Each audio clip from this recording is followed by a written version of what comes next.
ప్రపంచానికి భారత్ మీద ఓ నమ్మకం, గ్యారంటీ కొడతారు పాకిస్తాన్ మీదని. అందుకనే ఐక్యరాజ్య సమితి అడుగుతోంది, అమెరికానే మీ ఇద్దరే చూసుకోండి అంటోంది, చైనా మీ ఇద్దరే చూసుకోండి అంటోంది, ఐక్యరాజ్య సమితి నేను మధ్యవర్తిత్వం చేస్తానంటోంది, బంగ్లాదేశ్ ప్లీజ్ ప్లీజ్ నన్ను మధ్యవర్తిగా పెట్టుకోమంటోంది. అంటే ఎవరికి వాళ్ళు పాకిస్తాన్ ఏ ఒక్కడు అడగట్లేదు, నువ్వు వెళ్ళి మాట్లాడు, నువ్వేం లేదని చెప్పు, నీ వెనకాల మేము ఉన్నామని చెప్పేసి. ప్రతి ఒక్కడు భారత్ని బతినిలాడుతున్నాడు, నువ్వేం చేయబాక, వదిలేసేలాడిని, పిల్లదవా, ఎవడో నలుగురు తీవ్రవాదులు చేస్తారు, ఆ తీవ్రవాదులు కావాలంటే వాళ్ళు శిక్షిస్తారు, కావాలంటే ఇద్దరు కలిసి దర్యాప్తుకు కూడా మేము మాట్లాడతాం అని చెప్పేసి. అంటే ప్రపంచానికి భారత్ కొడితే దిమ్మ తిరిగి మైండ్ బ్లాంక్ అవుతుంది అన్నటువంటి నమ్మకం ఉంది. సమస్యల్లో మన దేశంలోని కొందరు వెదవలకు లేదు, అది వదిలేద్దాం.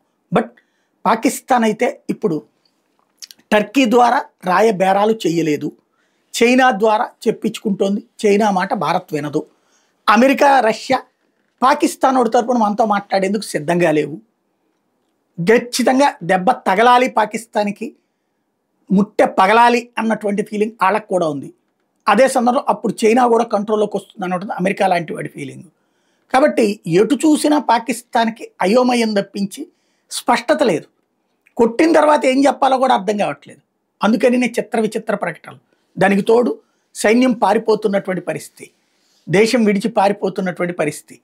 ఇదివరకు కూడా మనకి అప్పుడు 65 యుద్ధం అప్పుడు కూడా అనేక మంది సైన్యం రాజీనామాలు చేసేసి వెళ్ళిపోయారు. కార్గిల్ యుద్ధం అప్పుడు కూడా అంతే.